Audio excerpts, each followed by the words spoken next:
having skirted around and met Syrians through lots of MSF work around the Mediterranean, in Calais, in Jordan, in Lebanon. Actually, I finally got into Syria last month. 6 weeks ago I got back, where I was working in Raqqa in North Syria.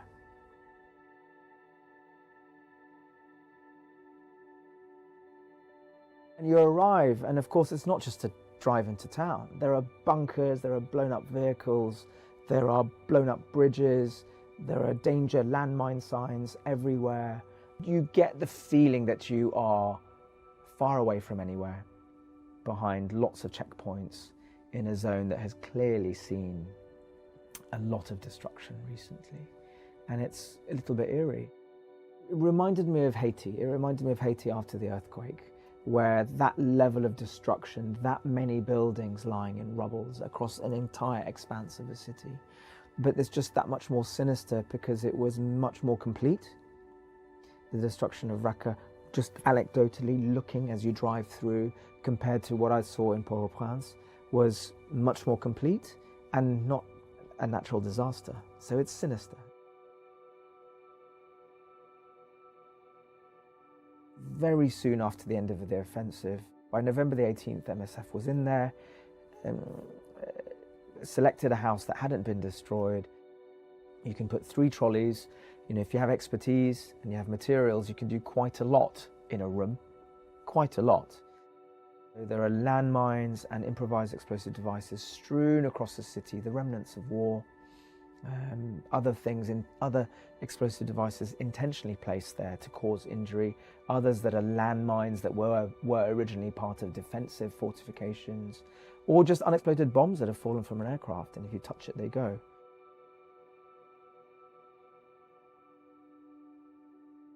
And the staff that I joined were telling me in those first 2-3 weeks, you'd hear them go off constantly, and they'd think, right, we're going to get some cases soon. They were getting 7 on average, 7, almost 8 cases a day. And you were talking,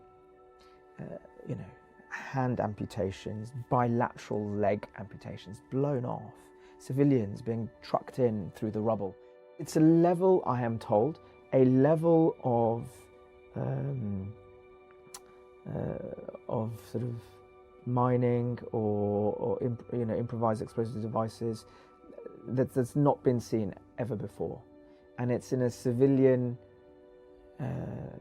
centre, and it's in under beds, in kitchen shelves, on the streets. It's everywhere, everywhere. We were told one story of how one of these mines was on such a delay that the family member, the man, had come home, checked everything was fine, family had moved in, he called them or got them to come, gone back to the camp, brought them, and then a mine went off. So it must have been on a delayed timer, long enough such that days had passed.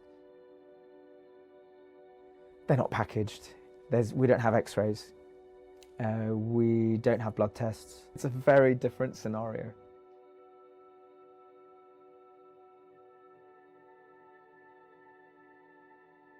That's a not insignificant journey for someone who's just had both their legs blown off. They won't survive that. And if they've survived getting through the rubble to our little house in Raqqa, they've already got quite a good chance of surviving, but we need to ensure they will survive that 2.5 hours. And someone who's got 2 legs blown off will not.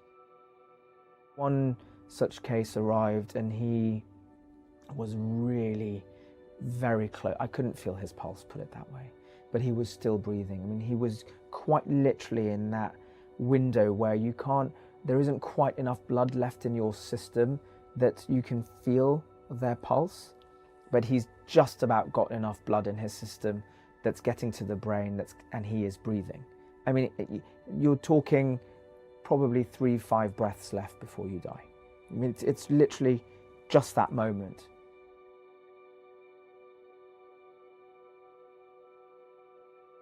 I think if one of us wasn't there at that moment by chance, he wouldn't have survived. He was very, very, very lucky. And we gave 4 units of blood, 3 litres of fluids. We applied the tourniquets, lots of painkillers, anaesthetic, washed out everything, dressed it so that to minimise any excess bleeding, and shipped him out. He was so critical that normally we don't send one of the doctors as an escort, because there's usually only one doctor on shift, and then there'd be me and one backup. But we actually sent a doctor on escort for him just to make sure that he arrived at his destination, and he did.